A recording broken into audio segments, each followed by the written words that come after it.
Hi there, Claire Downham, your wellbeing guide here with today's step from stress and anxiety to inner peace. And I hope everyone's had an amazing few days off. I certainly have enjoyed a lot of sleeping, it seems, over the last few days. And as we move towards the new year, I think it's a time of year when we do a lot of reflecting. It feels a bit unavoidable, really. And we start to make decisions. We feel the need to make some decisions about what we're going to do next year, about what we're going to achieve. And maybe even some of us are putting some of those decisions in writing and making plans and goals and things like that. So it's an interesting time of year to say, I don't know. And I wonder for you how easy it is to say that phrase, I just don't know. What does that bring up for people when we say that phrase?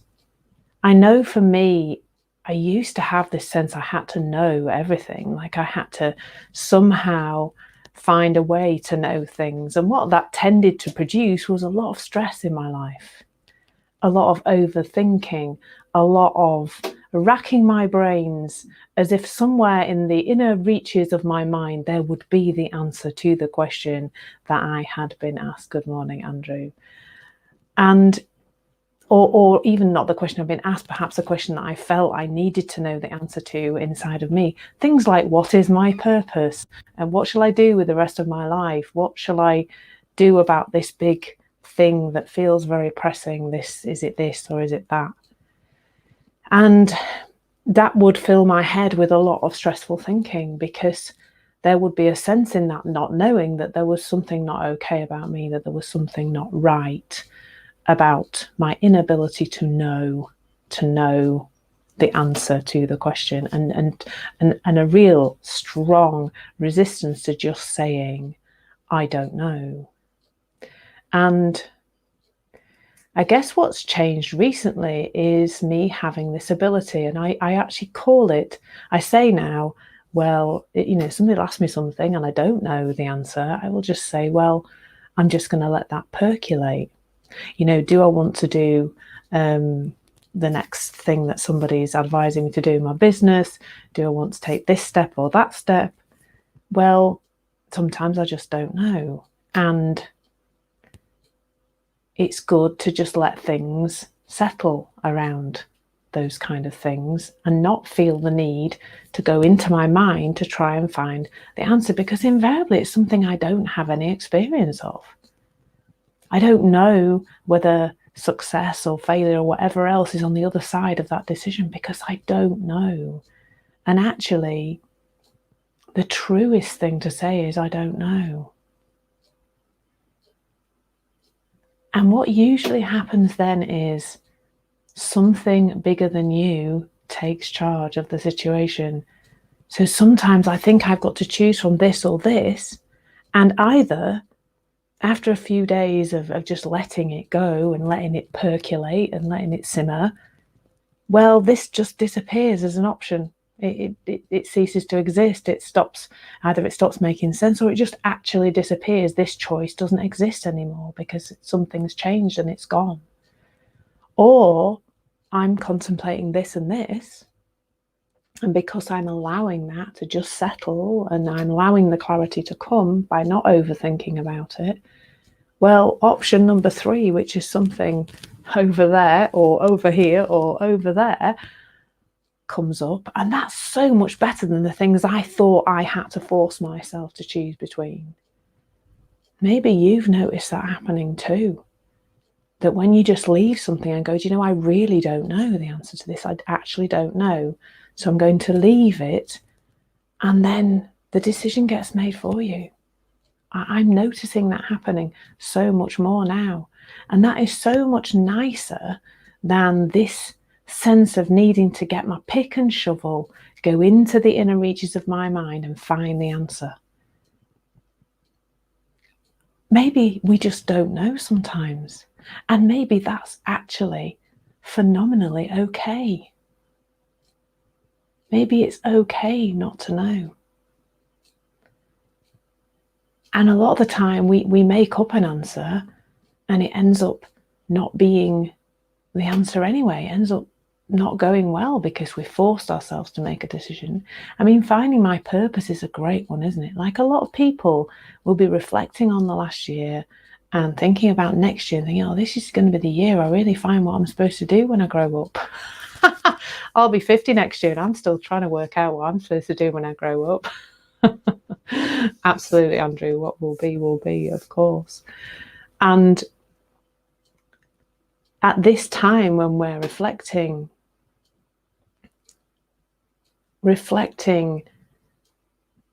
in that place of knowing that we don't know.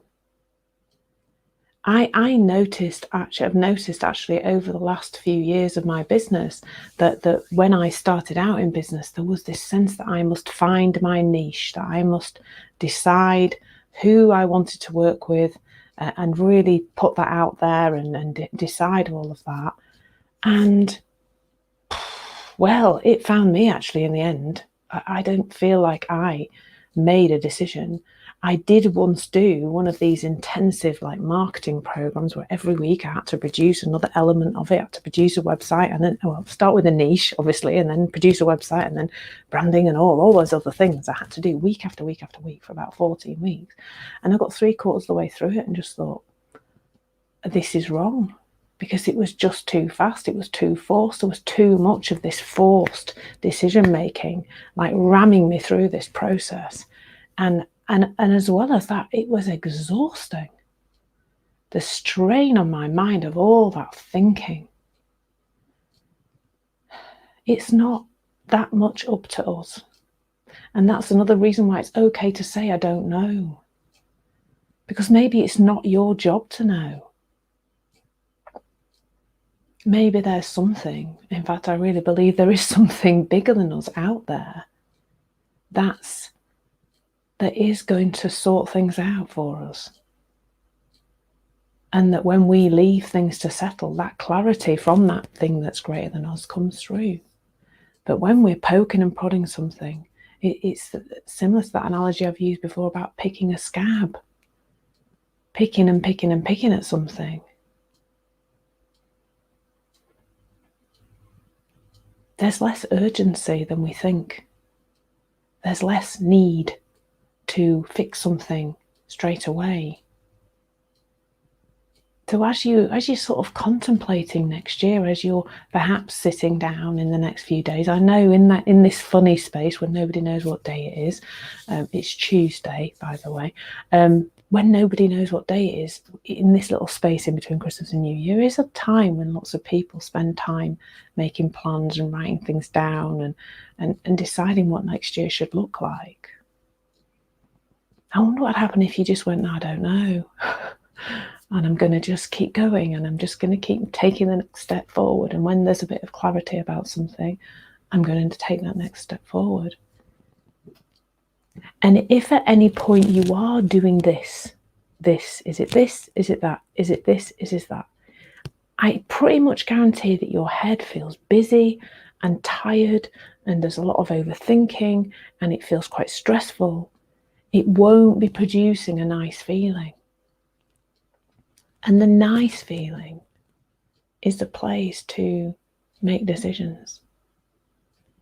If you've got this going on, is it this, is it that, is it this, is it that? Your clarity, your wisdom is probably not part of this conversation.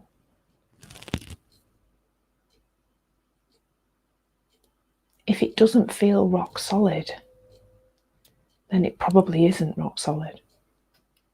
And that's why I said earlier that, when we're doing, is it this, is it that, is it this, is it that?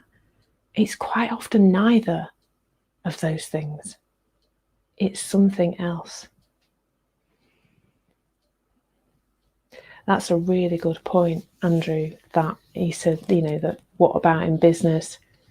You can't do that. Sometimes you have to find an answer. You can't leave it to see what happens. I guess it probably feels like that.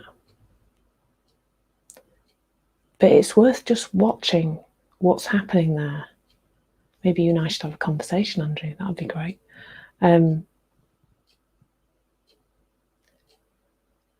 I really do believe that always we will make the best decisions when our minds are quiet. When there isn't, is it this, is it that, is it this, is that. Even if that just involves leaving something for a little while, a few hours. I've noticed recently that when I am doing that, is it this, is it that, and I'm sat at something, just even going for a walk, just even stepping away from a situation and going and doing something else can just allow, then suddenly there's something that seems much clearer. But also to just, where is it sometimes possible to say, I don't know. For now, I don't know. How much of that pressure or the feeling of pressure is coming from within us? Well, to be fair, all of it, because we can only feel pressure if we're thinking pressurized thinking. The outside world and what seems to be a really urgent thing to decide, a lot of that pressure to make that decision is coming, well, it's coming from us. It's all coming from us, not a lot. We're not going to live in a mixed paradigm. It's just the one paradigm. It's our thinking that creates that pressure. So there's something there, I think, about just being aware. You know, how much of that pressure is something that looks like it's real, but is coming from our perception of what's important and what needs to be done now.